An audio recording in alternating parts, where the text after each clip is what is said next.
Israel സൈനികൻ ലൈംഗികമായി ഉപദ്രവിച്ചതായി ഗാസയിലെ മാധ്യമ പ്രവർത്തകയുടെ വെളിപ്പെടുത്തൽ. Al Jazeera, English, the Nation എന്നിവയ്ക്കായി യുദ്ധവാർത്തകൾ റിപ്പോർട്ട് ചെയ്യുന്ന ഫ്രീലാൻസ് ജേർണലിസ്റ്റായ തെയ്യ ചാറ്റ്ലയാണ് സാമൂഹിക മാധ്യമമായ എക്സിലൂടെ വെളിപ്പെടുത്തലുമായി രംഗത്തെത്തിയത്. കഴിഞ്ഞ ആഴ്ച ഗാസ ഇസ്രായേൽ അതിർത്തിയായ എറസ് ക്രോസിംഗിൽ വെച്ച് എന്നെ ഒരു ഇസ്രായേലി സൈനികൻ ലൈംഗികമായി ഉപദ്രവിച്ചു. ഇത്തരത്തിലാണ് അവർ എക്സിൽ കുറിച്ചത്. ഒരു പാശ്ചാത്യ മാധ്യമ പ്രവർത്തകയെ ഉപദ്രവിച്ചാൽ പോലും ഒരു ശിക്ഷയും ലഭിക്കില്ലെന്ന ഇസ്രായേൽ സൈനികരുടെ മാനസികാവസ്ഥ എത്ര ഭീകരമാണെന്ന് നോക്കൂ എന്നും അവർ പറഞ്ഞു. താൻ ആ സമയം ബുള്ളറ്റ് പ്രൂഫ് പ്രസ് വെസ്റ്റ് പോലും ധരിച്ചിരുന്നു. എന്നിട്ടും എനിക്ക് പോലും ഇങ്ങനൊരു അതിക്രമം നേരിടേണ്ടി വന്നെങ്കിൽ ഗാസയിലെ സ്ത്രീകളുടെ അവസ്ഥ എന്തായിരിക്കുമെന്ന് ചിന്തിക്കുക. ലൈംഗികാതിക്രമങ്ങൾ പല രീതിയിലാണ് സംഭവിക്കുക.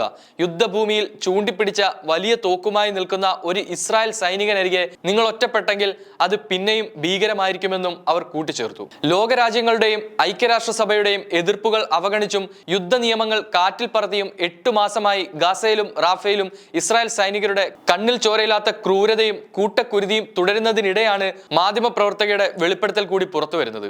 നേരത്തെ ഗാസയിലെ സ്ത്രീകളെ ഇസ്രായേൽ സൈന്യം ബലാത്സംഗം ചെയ്യുന്നുവെന്ന റിപ്പോർട്ടുകൾ പുറത്തു വന്നിരുന്നു.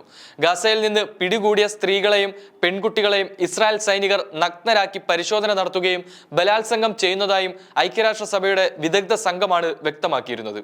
സ്ത്രീകളെയും കുട്ടികളെയും അവർ അഭയം തേടിയ സ്ഥലങ്ങളിലോ പലായനം ചെയ്യുമ്പോഴോ ബോധപൂർവം ആക്രമിക്കുകയും നിയമവിരുദ്ധമായി കൊല്ലുകയും ചെയ്യുന്നതിന്റെ റിപ്പോർട്ടുകൾ തങ്ങളെ ഞെട്ടിച്ചുവെന്ന് UN കീഴിലെ മനുഷ്യാവകാശ കൗൺസിലിന്റെ പ്രത്യേക നടപടിക്രമങ്ങളിലെ അംഗങ്ങൾ പറഞ്ഞു. മഴയിലും തണുപ്പിലുമെല്ലാം ഭക്ഷണം പോലും നൽകാതെ പലരെയും തടവിൽ പാർപ്പിച്ചിരിക്കുകയാണ്.